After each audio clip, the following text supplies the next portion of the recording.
आज है 19 जून 2023 दिन सोमवार। Welcome back to clean news UP. चलिए देखते हैं उत्तर प्रदेश की 25 फटाफट बड़ी खबरों को। कुंभ मेले के लिए चलेंगे 800 से ज्यादा स्पेशल ट्रेन, 15 करोड़ यात्रियों के पहुंचने की उम्मीद। कुंभ मेले को लेकर अभी से रेलवे की तैयारियां तेज हो गई हैं। रेलवे ने यात्रियों को लाने और ले जाने के लिए स्पेशल ट्रेन चलाने की योजना बना ली। देश के कोने कोने से यात्रियों को कुंभ मेले में पहुंचाने के लिए 800 से ज्यादा स्पेशल ट्रेन चलाने की योजना बनाई गई। शनिवार को रेल मंत्री अश्विनी वैष्णव ने नई दिल्ली में नियंत्रण कार्यालय की जांच की।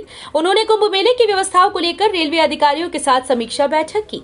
रेल मंत्री ने कहा कि जनवरी 2025 के 6 मुख्य स्नान दिन के लिए 800 से ज्यादा मेला स्पेशल ट्रेन का संचालन किया जाएगा। निकायों में आउटसोर्सिंग पर कर्मी रखने का खेल, 1.5 लाख कर्मियों के डेटा में भी हेराफेरी। निकायों में आउटसोर्सिंग पर कर्मियों को रखने के नाम पर लंबा खेल चल रहा है। इसका अंदाजा उनके द्वारा ऐसे कर्मियों की जानकारी ऑनलाइन फीड करने से कतराने से लगाया जा सकता है। ऑनलाइन डेटा फीड करने वाली कंपनी ने इस पर आपत्ति जताई। कहा कि निकायों में करीब 1.5 लाख ऐसे कर्मियों की संख्या बताई जा रही है, लेकिन जानकारी सिर्फ 55,214 की दी गई है। नोएडा का परथला सिग्नेचर ब्रिज खुलने में बस 1 हफ्ते का इंतजार। सीएम योगी 25 को करेंगे उद्घाटन। नोएडा में बने परथला सिग्नेचर ब्रिज के खुलने का समय करीब आ रहा है। इसके उद्घाटन की तारीख भी फाइनल हो गई। उत्तर प्रदेश के मुख्यमंत्री योगी आदित्यनाथ खुद इसका उद्घाटन करेंगे। मुख्यमंत्री के 25 जून को नोएडा आने की तैयारी तेज हो गई। यहाँ वो नोएडा के करीब 550 करोड़ रुपए की परियोजनाओं का लोकार्पण और शिलान्यास करेंगे। लोकार्पण किए जाने वाली परियोजनाओं में Parthala signature bridge, advent underpass, Ved Van park प्रमुख हैं। सरकार ने बनाया मेगा प्लान। यूपी के ये हाईवे होंगे अब चकाचक।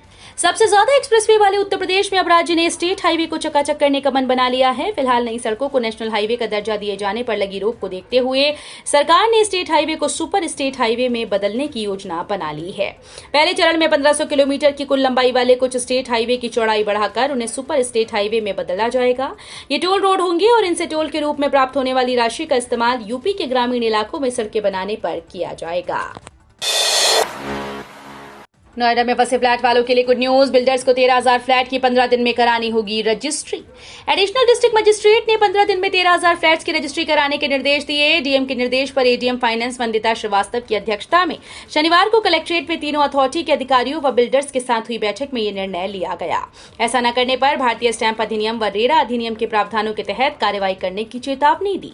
एडीएम वित्त ने कहा कि ऑक्यूपेंसी सर्टिफिकेट व कंप्लीशन सर्टिफिकेट व सब लीज डीड की अनुमति प्राप्त ग्रेनो प्राधिकरण के कुल 20 बिल्डर प्रोजेक्ट के बकाया 3,493 फ्लैट और यमुना प्राधिकरण के 1,587 और नोएडा अथॉरिटी के 7,779 फ्लैट्स की रजिस्ट्री अधिकतम 15 दिन में कराएं।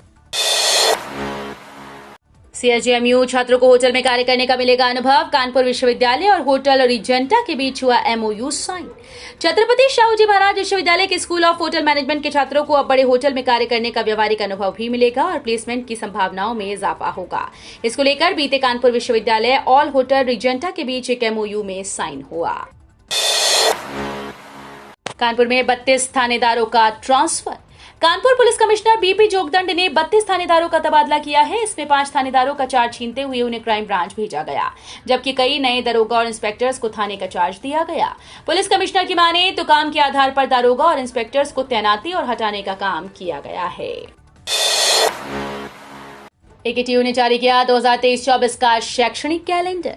एकेटीयू ने सत्र 2023-24 के लिए शैक्षणिक कैलेंडर जारी कर दिया। इसके अनुसार विषम सेमेस्टर के 7वें और 9वें सेमेस्टर की कक्षाएं 16 अगस्त से शुरू होंगी, जबकि 1 सितंबर से तीसरे और 5वें सेमेस्टर की कक्षा चलेगी।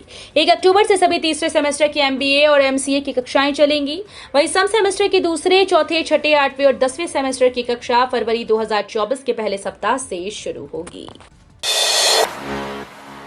गीता प्रेस को दिया जाएगा 2021 का गांधी शांति पुरस्कार। संस्कृति मंत्रालय ने की घोषणा। साल 2021 का गांधी शांति पुरस्कार धर्म, संस्कृति और परंपरा को समेटे गीता प्रेस गोरखपुर को दिया जाएगा। गांधी शांति पुरस्कार महात्मा गांधी द्वारा स्थापित आदर्शों को श्रद्धांजलि के रूप में 1995 में भारत सरकार द्वारा स्थापित एक वार्षिक पुरस्कार है और संस्कृति मंत्रालय के द्वारा जारी बयान में कहा गया कि प्रधानमंत्री नरेंद्र मोदी की अध्यक्षता वाली जूरी ने सर्वसम्मति से गीता प्रेस गोरखपुर को गांधी शांति पुरस्कार के रूप में चुनने का फैसला किया। काशी विश्वनाथ धाम में 1000 लोग करेंगे योग। डीएम ने अधिकारियों से प्लान बनाने को कहा।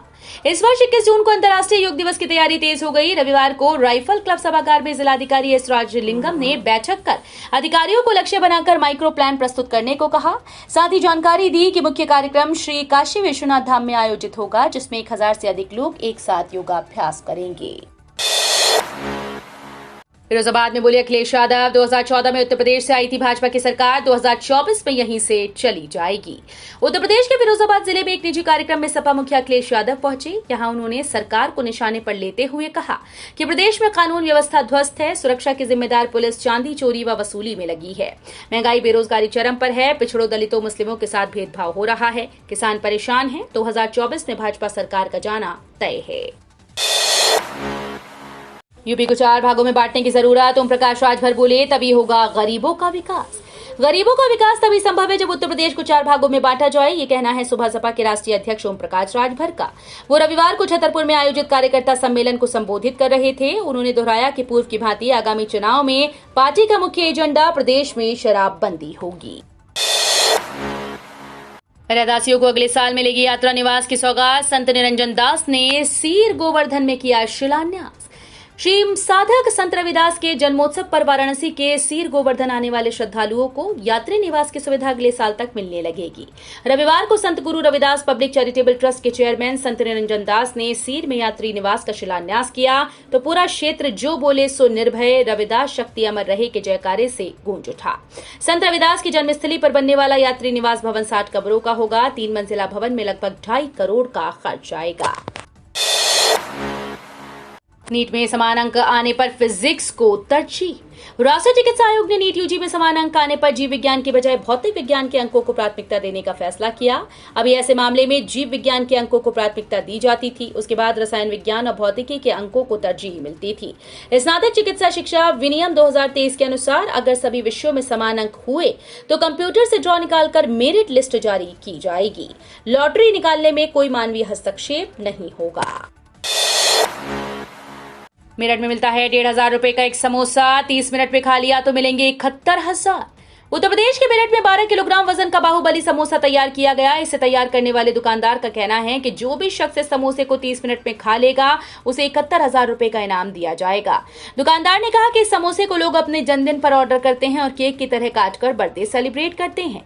जानकारी के अनुसार मेरठ के लाल कुर्ती स्थित कौशल स्वीट्स पर यह समोसा तैयार होता है। इस दुकान के मालिक शुभम कौशल का कहना है कि वो समोसे के आइडिया पर कुछ अलग करना चाहते थे। इस बीच बाहुबली समोसा बनाने का विचार आया, जिसका वजन 12 किलो है।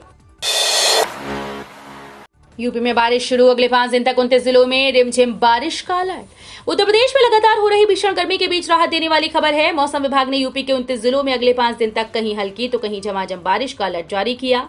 फिलहाल यूपी में पूरब से लेकर पश्चिम तक भीषण गर्मी का प्रकोप जारी है। इस बीच प्रदेश के कुछ जिलों में गरज चमक के साथ बारिश की संभावना। इसके साथ ही 1-2 जगहों पर बादल गरजने के साथ बिजली चमकने और 30 से 40 किलोमीटर प्रति घंटे की रफ्तार से तेज हवाएं चल सकती हैं। पावर कॉर्पोरेशन का तोहफा, 100 रुपए में जुड़वा सकेंगे बिजली कनेक्शन।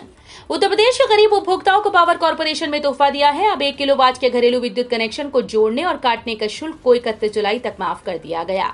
उपभोक्ता अपने बकाये में सिर्फ 100 जमा कर कनेक्शन जुड़वा सकेंगे। इतना ही नहीं, जोड़ने से पहले बकाये की राशि का न्यूनतम 25% राशि जमा करने की अनिवार्यता भी खत्म कर दी गई। राज्य कर्मचारी संयुक्त परिषद मांग, तबादला नीति निरस्त करें नहीं तो होगा आंदोलन। राज्य कर्मचारी संयुक्त परिषद ने कर्मचारियों के लिए जारी तबादला नीति को तत्काल निरस्त करने की मांग की है। परिषद ने पिछले साल की नीति के अनुसार ही प्रक्रिया अपनाने की मांग की है। ऐसा न होने पर प्रदेश भर में आंदोलन की चेतावनी दी गई। पत्रकार की सुरक्षा हटाने के मामले में डीएम बस्ती को हाईकोर्ट ने जारी किया अवमानना नोटिस। हाईकोर्ट ने बस्ती में अवैध खनन की खबर चलाने के बाद इलेक्ट्रॉनिक मीडिया के पत्रकार को दी गई सुरक्षा हटाने के मामले में जिलाधिकारी बस्ती से अनुपालन आख्या तलब की। यह आदेश न्यायमूर्ति क्षितिज शैलेंद्र ने याची पत्रकार मोहम्मद कासिफ के द्वारा दाखिल अवमानना याचिका की सुनवाई करते हुए दिया।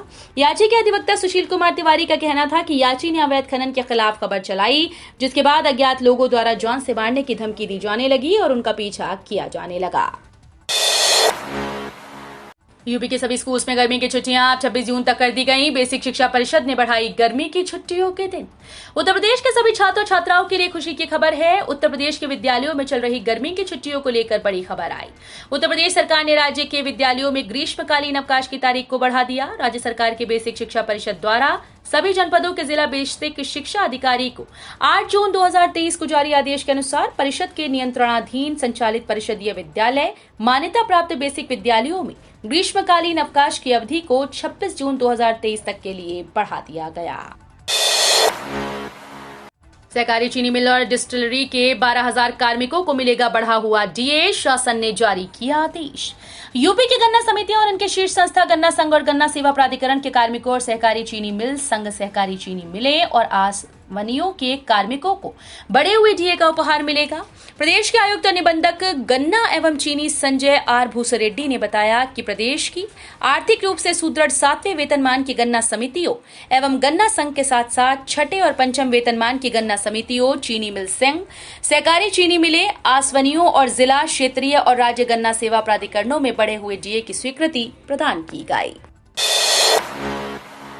रेलवे ने दिया काम तो बुलेट ट्रेन की तरह भागने लगे शेयर। 9 जून से अपर सर्किट, कीमत 24 रुपए। शेयर बाजार में एक बार फिर एमआईसी इलेक्ट्रॉनिक्स लिमिटेड के शेयर्स में अपर सर्किट लगा था, जिसके बाद कंपनी के शेयर का भाव 23.98 रुपए के लेवल पर पहुंच गया। कंपनी के शेयर्स में 9 जून से ही अपर सर्किट लग रहा है। निवेशकों के लिए एक अच्छी खबर सामने आई है। एमआईसी इलेक्ट्रॉनिक लिमिटेड को रेलवे ने काम दिया है। बिजली व्यवस्था पर सीएम योगी का बड़ा फैसला। बिजली व्यवस्था में सुधार के लिए सीएम योगी ने बड़ा फैसला लिया। उन्होंने प्रदेश के विभिन्न जिलों में 27 अफसरों की ड्यूटी लगाई। ये अफसर 19 से 21 जून तक जिलों में बिजली व्यवस्था संभालेंगे। यूपीपीसीएल के एमडी और डायरेक्टर सभी जिलों के लिए नोडल अफसर बनाए गए। सभी नोडल अधिकारी 22 जून को 5 बिंदुओं पर रिपोर्ट प्रस्तुत करेंगे। अफसर खराब ट्रांसफार्मर, वर्कशॉप और स्टोर की भी जांच करेंगे। बोले केशव मौर्य, पिछड़े वर्ग ने अखिलेश को नकार दिया। यूपी के डिप्टी सीएम केशव प्रसाद मौर्य ने सपा सुप्रीमो अखिलेश यादव पर तंज कसा। उन्होंने कहा कि अखिलेश यादव के पीडीए में पी का मतलब परिवारवाद, डी से दंगा और ए से अपराधियों का संग शामिल है। पिछड़े वर्ग ने समाजवादी पार्टी को नकार दिया। दलित उनको देखना नहीं चाहते क्योंकि सत्ता में रहते हुए उन्होंने काफी दमन किया। निलंबित शिक्षकों का भी होगा तबादला। निलंबित परिषदीय शिक्षकों को भी अंतर जनपदीय तबादले का लाभ मिलेगा। बेसिक शिक्षा परिषद के सचिव प्रताप सिंह बघेल ने 16 जून को सभी बीएसए को भेजे आदेश में साफ कर दिया है कि वर्तमान में निलंबित शिक्षकों को अंतर जनपदीय स्थानांतरण प्रक्रिया में आवेदन करने से वंचित नहीं किया जाएगा। उन्हें यदि स्थानांतरण का लाभ मिलता है तो उनके विरुद्ध प्रचलित अनुशासनात्मक कार्यवाही समाप्त होने के बाद कार्यमुक्त किया जाएगा। तो ये थी आज की 25 फटाफट बड़ी खबरें। अगर आपको न्यूज पसंद आई हो तो वीडियो को लाइक और शेयर जरूर करें। धन्यवाद।